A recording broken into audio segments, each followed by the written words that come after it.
नमस्कार मित्रों। जिह्वा योग अर्थात जीभ का व्यायाम, ताकि जिन लोगों को हकलाने की, तुतलाने की, कुछ का कुछ बोल जाने की आदत है, जिनकी जीभ यदा कदा खाना खाते समय दांतों के बीच में आ जाती है, जिनका हाजमा खराब रहता है, सोते समय जिनके मुंह से लार टपक जाती है, सुबह को उठते हैं तो तकिया गीला मिलता है, जिन लोगों को खाने में सही स्वाद का पता नहीं चलता, उन लोगों के लिए यह योग बहुत ही महत्वपूर्ण है। इसके अंदर हम कई उपाय बताएंगे, जितना आप कर सकें उतना ही ठीक है। रात को शंख में पानी भर कर रख दें और सुबह उसको खाली पेट पिएं। खेचरी मुद्रा, अपनी जीभ को ऊपर की ओर मोड़ करके ऐसे और तालू के अंदर ले जा करके अधिक से अधिक गले के अंदर पहुंचाएं और वहां पर रोक करके आराम से बैठकर लंबे गहरे सांस लें। अर्थात जीभ का मूवमेंट मैक्सिमम हो, जीभ की लंबाई अधिकतम हो और जीभ आसानी से मुड़ सके।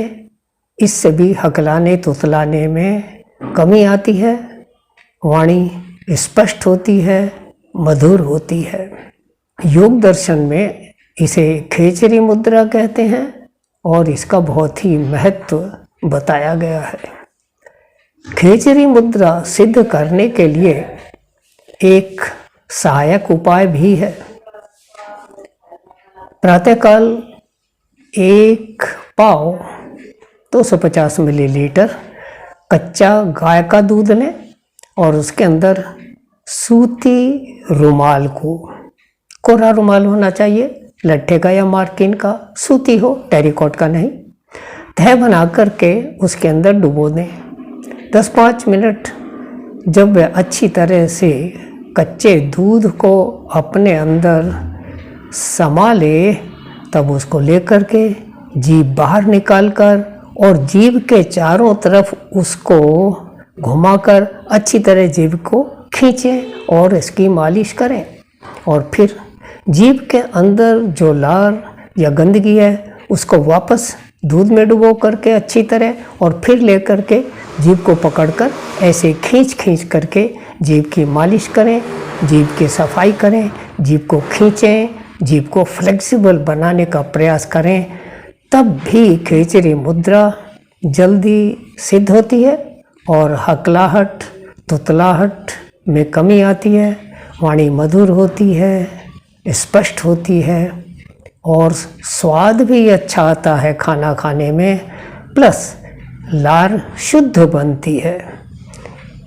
और रात को जिन लोगों को मुंह से लार टपक जाती है, कई लोगों को आपने देखा होगा बढ़ती उम्र में बोलते समय भी मुंह से लार टपक जाती है, इस दोष से वो बहुत जल्दी मुक्त होते हैं।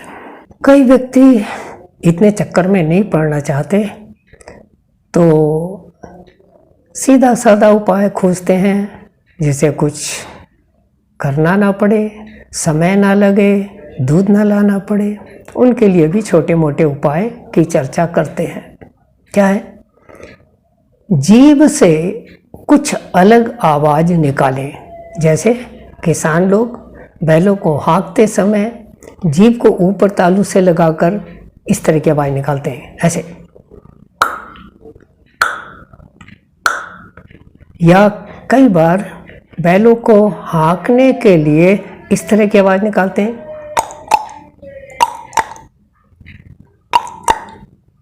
जो लोग गांवों में पैदा हुए हैं, जिनके यहाँ खेती का व्यवसाय है या था, वे इन आवाज़ों से भली भांति परिचित हैं, इसका भी लाभ उठा सकते हैं।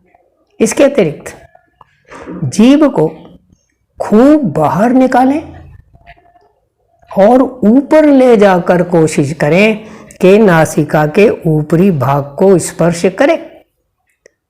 हाँ, मेरी जीभ तो नहीं करती क्योंकि मैंने इसका प्रयास भी नहीं किया, लेकिन आप यदि जीभ से संबंधित किसी भी दोष से ग्रस्त हैं तो इसका प्रयास करना चाहिए इस प्रकार।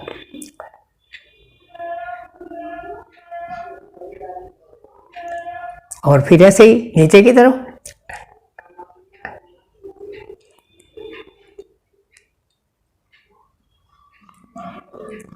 जल्दी जल्दी ऊपर नीचे ऊपर नीचे ऊपर नीचे।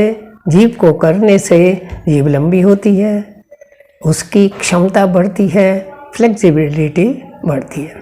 जीभ को दाएं बाएं भी ले जाना चाहिए इस प्रकार।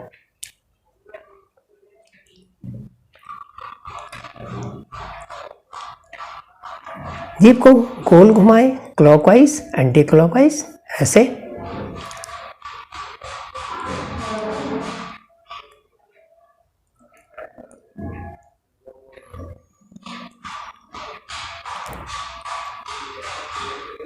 इस तरह घुमाएं कि आपके होठ चारों तरफ से जीभ से स्पर्श करें, अधिकतम बाहर निकालें, अधिकतम ऊपर नीचे साइड बाय साइड करें और होठों से मिलाते हुए क्लॉकवाइज एंटी क्लॉकवाइज इसको जीभ को घुमा करके इसका लाभ ले सकते हैं।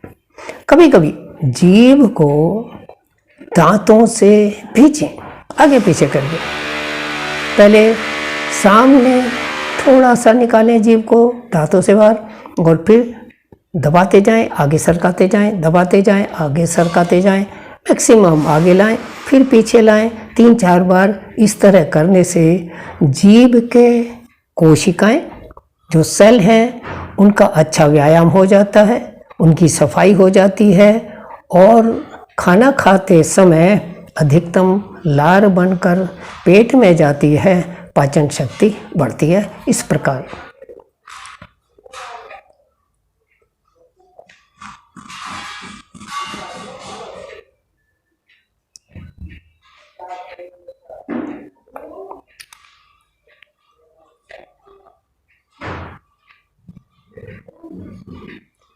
और फिर जीभ को अंदर और बाहर दांतों से दबाए दबाए लाएं। उससे क्या होगा, जीभ के अंदर जो लार काफ़ी देर से जमा है वह निकल करके नई लार बनेगी। इससे भी जीभ की कार्यक्षमता में, कार्यकुशलता में आश्चर्यजनक वृद्धि होती है। ऐसे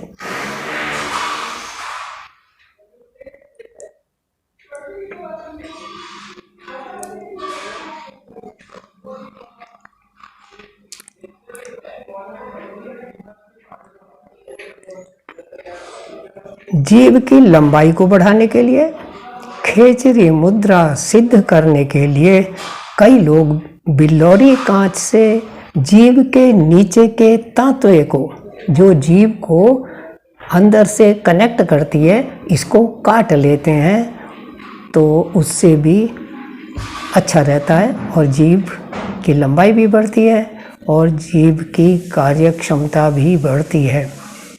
लेकिन ये उतना करना आवश्यक नहीं है, कई लोग इससे डरते भी हैं, तो जो लोग कर सकते हैं करें, अन्यथा दूसरे उपायों का सहारा लेकर ही काम चला सकते हैं। जीभ लगभग 24 घंटे काम करती है, तो इसे थोड़ा विश्राम भी दें।